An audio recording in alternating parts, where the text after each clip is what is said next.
Hello ninth class. आज मैंने आपको रिवाइज सिलेबस सेंड किया है कि कौन कौन से चैप्टर जो है एग्ज़ाम में आएंगे और कौन कौन से चैप्टर जो है कट हुए हैं और किस चैप्टर में से मैप आएगा, जिसमें से हमारे सभी चैप्टर ख़त्म हो चुके हैं। मैं करवा चुकी हूँ आप लोगों को। हमारा सिर्फ एक ही चैप्टर लेफ्ट है जियो में, natural vegetations and wild life, chapter number 5। आप सभी ने वो चैप्टर कंप्लीट लिख लिए होंगे अपने रजिस्टर में। नहीं किए तो टाइमली आप उसको कंप्लीट कर लीजिए, क्योंकि ये चैप्टर जब विद क्वेश्चन आंसर कंप्लीट हो जाएगा तो उसके बाद मैं 1 बाय 1 एक एक चैप्टर का टेस्ट लेना शुरू करूँगी। तो आज हम लास्ट चैप्टर कर रहे हैं एसएसटी का, यानी कि सिलेबस का last chapter, chapter number 5 in Jio, natural vegetations and wild life. Have you observe the type of tree? आपने ना अपने स्कूल के पास, अपने घर के पास, विलेज में, शहरों में, इधर उधर जहाँ कहीं भी जाते हो तो डिफरेंट प्रकार के पेड़ देखे हैं। वो एक जैसे भी हैं, अलग अलग प्रकार के भी होते हैं। और इंडिया जो है एक बहुत बड़ी कंट्री है और हम कल्पना कर सकते हैं कि यहाँ जो है ना पूरी कंट्री के अंदर बहुत डिफरेंट टाइप के बायोफॉर्म्स अवेलेबल है। Our country India is one of the 12 mega biodiversity country of the world. अगर हम अपने भारत की बात करते हैं तो यहाँ जो है मेगा बायोडाइवर्सिटी है पूरे वर्ल्ड के का अगर हम अनुमान लगाते हैं तो पूरे विश्व में हमारा 12 मेगा बायोडाइवर्सिटी कंट्री है। यहाँ 47,000 प्लांट स्पाइसीज है। पूरे वर्ल्ड में हमारा जो है 10th प्लेस है, 47,000 प्लांट है। 4th नंबर पर है प्लांट डाइवर्सिटी के अंदर इन एशिया के अंदर। और अबाउट 15,000 फ्लावरिंग प्लांट है जिसमें फूल होते हैं, जो कि पूरे विश्व में जितने भी फ्लावरिंग प्लांट है उसका 6% जो है भारत में अवेलेबल है। कंट्री हैज़ मैनी, हमारी कंट्री में नॉन फ्लावरिंग प्लांट भी है जैसे फर्न्स, एल्गी और फंगी। अप्रोक्सीमेट 90,000 एनिमल स्पाइसीज है, डिफरेंट वैरायटी के एनिमल्स है, जिसमें रिच वैरायटी ऑफ फिश भी है जो फ्रेश और मैरीन वाटर में हमें देखने को मिलती है। नेचुरल वेजिटेशन, अब बात आती है कि नेचुरल वेजिटेशन होता क्या है। नेचुरल वेजिटेशन रेफर करता है प्लांट की कम्युनिटी को जो कि नेचुरली रूप से बिना ह्यूमन की हेल्प से अपने आप जो है ग्रो होते हैं। Has been left undistributed by humans for a long time. This is term as a virgin vegetation, इसको विर्गन वेजिटेशन भी कहा जाता है। कल्टिवेटेड जो क्रॉप होती है, फ्रूट है, ऑर्चार्ड्स है, ये पार्ट ऑफ वेजिटेशन है, परंतु इसको हम नेचुरल वेजिटेशन नहीं कहते, क्योंकि ये तो हम लोग खुद जो है अनाज उगाते हैं, फ्रूट उगाते हैं, ऑर्चार्ड्स करते हैं, ये है वेजिटेशंस के पार्ट, परंतु इसको हम नेचुरल वेजिटेशन नहीं कहते। नेचुरल वेजिटेशंस का मतलब होता है जो प्लांट बिना किसी ह्यूमन एड्स के अपने आप जो है पेड़ पौधे उगते हैं, उसको कहते हैं। Virgin vegetations mean which are purely indigenous are known as endemic or indigenous species, but those which have come from outside India are termed exotic plant। जो भारत में अपने आप जो वेजिटेशन ग्रो हो रहा है उसको हम वर्गन वेजिटेशंस कहते हैं, और जो भारत से बाहर से आया है प्लांट उसको हम एक्सोटिक प्लांट कहते हैं। अब बात करेंगे हम फ्लोरा और फोना। फ्लोरा जो है हम कहते हैं यूज टू डिनोट, यानी कि प्लांट ऑफ पर्टिकुलर रीजन और ए पीरियड के अंदर होते हैं, उसको हम फ्लोरा के नाम से जानते हैं। और जो एनिमल स्पाइसीज है वो रेफर करता है फोना के नाम से, यानी कि प्लांट को फ्लोरा और एनिमल स्पाइसीज को हम क्या कहते हैं, fauna. This huge variety in flora and fauna kingdom is due to flowing factor. Flora और फोना जो है बहुत ज़्यादा अमाउंट में जो है हमारे देश में है, उसके होने के भी काफ़ी कारण हैं, फैक्टर्स हैं। वो फैक्टर कौन कौन से हैं? सबसे पहला फैक्टर है रिलीफ के अंदर लैंड। लैंड जो है ना वो इफेक्ट करती है नेचुरल वेजिटेशन को डायरेक्टली और इनडायरेक्टली, यानी कि प्रत्यक्ष रूप से और अप्रत्यक्ष रूप से भूमि का बहुत बड़ा जो है योगदान होता है। Do you expect the same time of vegetation in mountain, plateau, plain area और in dry and wet region? क्या आप ये एक्सपेक्ट कर सकते हैं कि आप माउंटेन पे जाओ, प्लेन एरिया में जाओ, प्लेट्यू में जाओ, ड्राई जाओ या वेट रीजन में जाओ तो आपको एक तरह के पौधे देखने को मिलेंगे? नो, एक तरह के नहीं मिलते, क्योंकि द नेचुरल ऑफ लैंड, क्योंकि जो नेचर है लैंड का उसके according he different type of vegetation देखने को मिलता है। सेकंड, फर्टाइल लेवल कैसा है, उपजाऊपन कैसा है? फर्टाइल लेवल इज जनरली हम डिवोटेड करते हैं एग्रीकल्चर को। अनडल्टिंग एंड रफ टेरेन एरिया जो होता है वहाँ क्या होती है, ग्रासलैंड, वुडलैंड डेवलप होती है और give shelter to variety of wildlife, यानी कि जहाँ ज़मीन जो है उबड़ खाबड़ है, थोड़ी सी रफ सी ज़मीन है, तो वहाँ जो है हमें घास ज़्यादा देखने को मिलेगी, वुडलैंड लकड़ियों के जो है मिलेंगे आपको, वहाँ सबसे ज़्यादा वहाँ जो है डेवलप होते हैं इस तरह के पेड़ जो कि जंगली जानवरों को शेल्टर प्रोवाइड करवाते हैं। सेकंड फैक्टर है वो हमारा है सॉइल, यानी कि मिट्टी।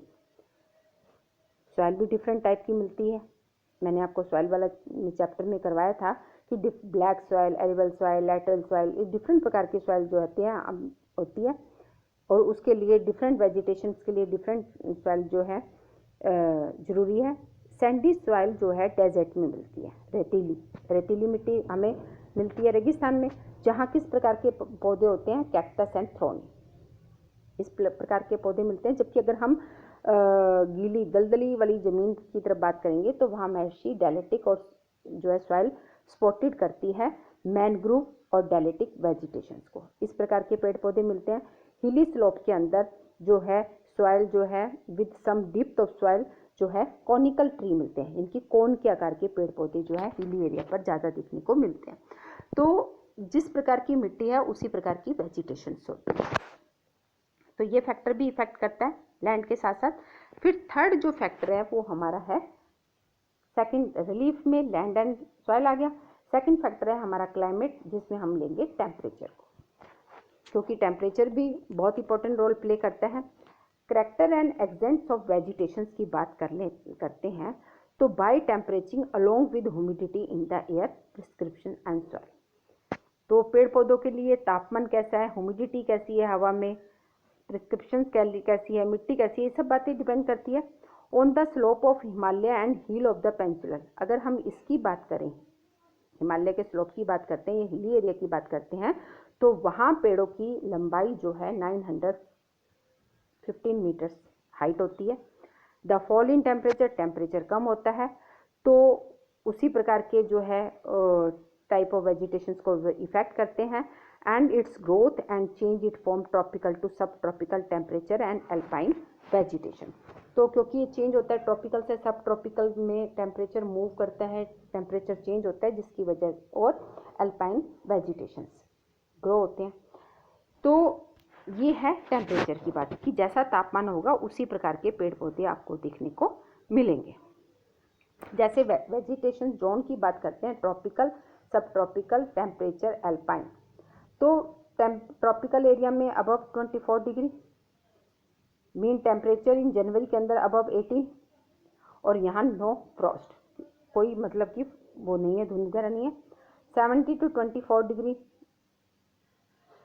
एवरेज टेम्परेचर रहता है, एनुअल टेम्परेचर। और जनवरी की बात करें तो 10 डिग्री टू 18, और फ्रॉस्ट इज रेयर होती है। 7 to 17 डिग्री ये माइनस में है, फ्रोसम स्नो के रूप में हो सकती है। अल्पाइन में बिलो 17 डिग्री, बिलो -1 भी जा सकता है, जहाँ बहुत ज़्यादा स्नो होती है।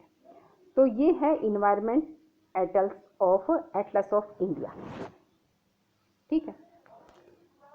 तो ये फैक्टर डिपेंड करता है क्लाइमेट में। सबसे पहले टेम्परेचर इफेक्ट करेगा कि जिस प्रकार का टेम्परेचर होगा उसी प्रकार की वेजिटेशंस होगी। अब सेकंड पॉइंट जो है हमारा क्लाइमेट में ही फोटो पीरियड, यानी कि सनलाइट, सूरज की रोशनी किस प्रकार से जो है पहुंच रही है।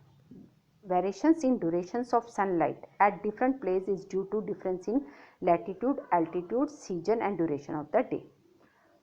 सनलाइट की जो वेरिएशन होती है, ड्यूरेशंस होती है, कहीं कम कहीं ज़्यादा, इस तरीके से डिफरेंट प्लेस पर डिफरेंट जो है इन लैटिट्यूड और एल्टीट्यूड में सीजन भी अलग अलग होता है, डे का जो ड्यूरेशंस होता है वो भी अलग अलग होता है। तो due to longer durations of sunlight tree grow faster in summer. जहाँ सूरज ज़्यादा देर तक रहता है वहाँ जो है पेड़ बहुत जल्दी बड़े होते हैं, खासकर गर्मियों में। प्रिस्क्रिप्शंस की बात करते हैं, राहत की बात करते हैं, तो इन इंडिया के अंदर almost entire rainfall is brought in by the advancing south west monsoon. कि अगर हम बात करते हैं भारत की, तो भारत में साउथ वेस्ट मानसून यानी कि जून टू सितंबर में महीना होता है बरसात का, एंड रिट्रीटिंग यानी कि वापस जाने का समय नॉर्थ ईस्ट मानसून होता है। एरियाज ऑफ हैवी रेनफॉल, जहाँ बहुत ज़्यादा रेनफॉल होती है, डेंस वेजिटेशंस होती है, बहुत गहरा वेजिटेशंस होता है, कंपेयर टू लेस रेनफॉल, जहाँ कम बरसात होती है वहाँ कम पेड़ पौधे होते हैं, जहाँ ज़्यादा बरसात होती है वहाँ बहुत ज़्यादा पेड़ पौधे होते हैं। Have you ever thought as to why forests are important for human being? तो अब हमारे दिमाग में एकदम एक प्रश्न सा आता है कि फॉरेस्ट हमारे लिए महत्वपूर्ण क्यों है? क्योंकि फॉरेस्ट आर रिन्यूएबल रिसोर्सेज, क्योंकि फॉरेस्ट जो है एक रिन्यूएबल रिसोर्सेज है और एक इम्पॉर्टेंट रोल प्ले करता है क्वालिटी ऑफ इन्वायरमेंट में। हमारा इन्वायरमेंट जो है साफ और स्वच्छ रहता है।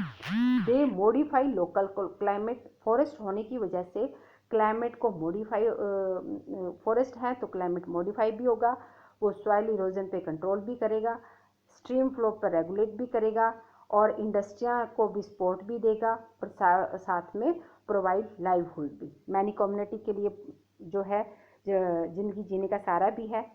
पैनोरामिक और सैनिक्स व्यू ऑफ रिक्रिएशंस भी है, ये कंट्रोल करता है हवाओं को और टेम्परेचर को, और फॉरेस्ट की वजह से ही क्या होती है, बरसात होती है। It provide humus to soil, shelter to wildlife, humus, soil को हुमस मिलती है, वाइल्ड लाइफ को शेल्टर मिलता है। और इंडिया के अंदर जो नेचुरल वेजिटेशंस है undergone many change due to several factor.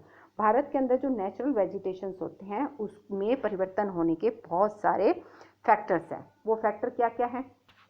Such as the growing demand for cultivated land, cultivated land की जो है डिमांड कितनी बढ़ चुकी है, ये भी फैक्टर है।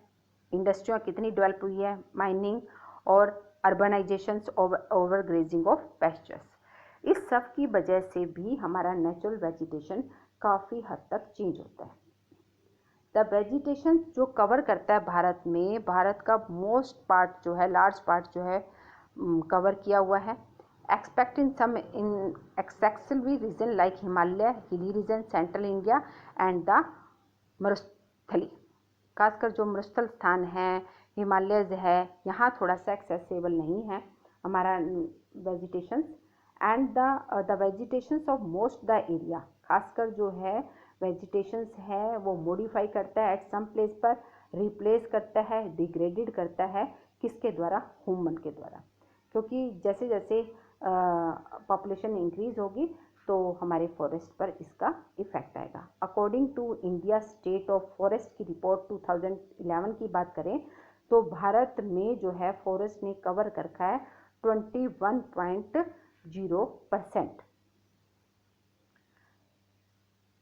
तो आज हम ये फैक्टर करेंगे कि कौन कौन से फैक्टर होते हैं जो नेचुरल वेजिटेशंस को इफेक्ट करते हैं। फ्लोरा और फोना क्या है, नेचुरल वेजिटेशंस क्या है, और इसको इफेक्ट रिलीफ और क्लाइमेट मैंने दो कराया है। रिलीफ में लैंड एंड सॉइल और क्लाइमेट में टेम्परेचर आपको और सनलाइट, प्रिस्क्रिप्शंस यानी कि रेनफॉल का क्या ड्यूरेशंस है। तो ये टॉपिक रहा है जो नेचुरल वेजिटेशंस को इफेक्ट करता है। जैसे जैसे अर्बनाइजेशन होगा, इंडस्ट्रियाँ डेवलप होंगी, माइनिंग इंक्रीज होंगी और ओवरग्रेजिंग होगी तो नेचुरल वेजिटेशन पे इसका प्रभाव पड़ेगा। इसी कारण नेचुरल वेजिटेशन जो है वो चेंज होता है। आप इन टॉपिक्स को पहले, इस टॉपिक को पूरे को ध्यान से सुने, फिर खुद रीड करें और इससे रिलेटेड जो भी क्वेश्चन अराइज हुए हैं या नोट्स आप बनाना चाहें तो नोट्स बनाएं, नहीं तो इससे रिलेटेड जो क्वेश्चन है वो आप अपने रजिस्टर में नोट करें। और हाँ, एक और इम्पोर्टेंट बात, अभी तक मैंने आपको चैप्टर अभी व्हाट्सएप किए हैं हिस्ट्री में चैप्टर 1, 2, 3। सबसे पहले आज जो आप मुझे होमवर्क सेंड करेंगे सभी बच्चे, नहीं तो मैं 1 बाय 1 सबके यहाँ फ़ोन करने वाली हूँ, हर बच्चा मुझे चैप्टर 1, 2, 3 इन हिस्ट्री चेकिंग के लिए आज मुझे उसकी फ़ोटो क्लिक कीजिए, उसकी PDF बनाइए और मुझे सेंड कीजिए फॉर चेकिंग।